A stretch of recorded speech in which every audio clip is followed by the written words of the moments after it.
Hello and welcome back to the Cultural Cookbook. This is our third episode and we're making piragis. You'll need some flour, sugar, milk, butter, salt, a package of yeast, 2 egg yolks, and 1 more egg for an egg wash. First, we're going to put the milk in a saucepan along with the stick and a half of butter. You want to keep the heat really low at this point to make sure that you don't burn the milk. Basically, we're just trying to get the butter all melted and the milk warm. That's hot enough. When the milk has cooled slightly, we're going to add it to our flour along with sugar and salt. Give that a good mix. If you want to, the recipe does say that you should put the sugar and salt into the milk and dissolve it first, but this seemed to work all right for us. Going to get some warm water, just about body temperature, for our yeast to hang out in and get all hydrated before we put it into the dough. To that dough, we're going to add our egg yolks, mix it all up. This is a really soft, silky feeling dough. Add the yeast to that, and we are going to keep it on the softer side. You could over flour this, so we're not going to add all of the stuff that we'd measured out. It does take some elbow grease. Still a little sticky. Let's put some more flour in there. Don't like to wear my rings when I'm kneading dough because it's hard to get dough out of the ring. Yeah, you get stuff stuck in all the nooks and crannies. Yeah, that's a pain.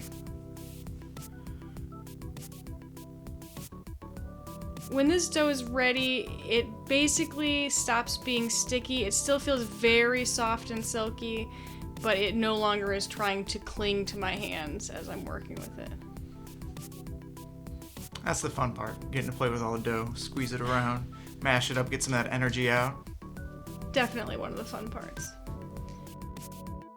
Gonna cover that with a towel and put it in a warm place while we work on our filling, which is bacon. I see you went for the kitchen shears this time. I am not a big fan of cutting up bacon. It always seems to be a lot harder than it should be. So you'll probably get to see me struggle for a little bit with this. Any reason to cut it up ahead of time instead of after you've cooked it down? It just melds with the onions a little bit easier instead of having whole pieces of bacon that then you have to take out of the onion mixture and chop up afterwards. It's just sort of the way to do it. So we're gonna put our bacon into a skillet or cast iron over medium heat. You don't wanna go too fast. You want that fat to all render and come out so you have a nice cooking medium for your onions to go into. And there they are, the onions. How often do you have to stir those onions? I would say over medium heat, you just have to keep an eye on them every minute or so. You don't need to keep a constant stirring going. Just let them sit in that pan, get some nice browning on them. Now our dough is rested. It's about doubled in size? About doubled. I think it took maybe close to 2 hours to get that much bigger.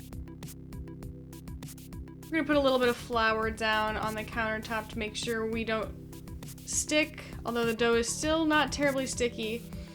And we are going to divide it into 2 pieces and roll it out into a foot-long sausage. And then we're going to take that sausage and cut it up into 12-inch long pieces. I see you cut it in half and then cut that half in half to make sure you had more or less even slices throughout without having to measure it with a ruler. Yeah, I find that's the easiest way to divide it up. We're going to flatten each one of these pieces into a circle, add a good spoon of the filling, and then pinch it shut and put it seam side down onto either a greased cookie sheet or one with parchment paper, or we have a silicone liner here.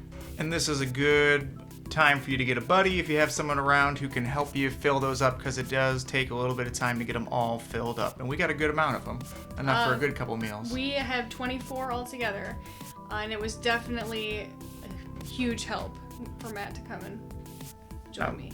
Claire just beat 1 egg for an egg wash, and she's just brushing the top to facilitate the browning, to make them look nice and tasty when they come out of the oven. We'll give them a good shine too. That's why they're so shiny, you can see. These baked at 400 degrees for 15 minutes.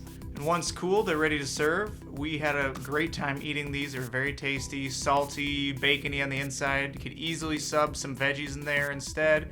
The bread itself was nice and fluffy and eggy, kind of like a challah bread. It made the kitchen smell so delicious while we were baking these. We were so grateful to have these recipes from all these different families and different backgrounds. We hope you try them out and enjoy them as well.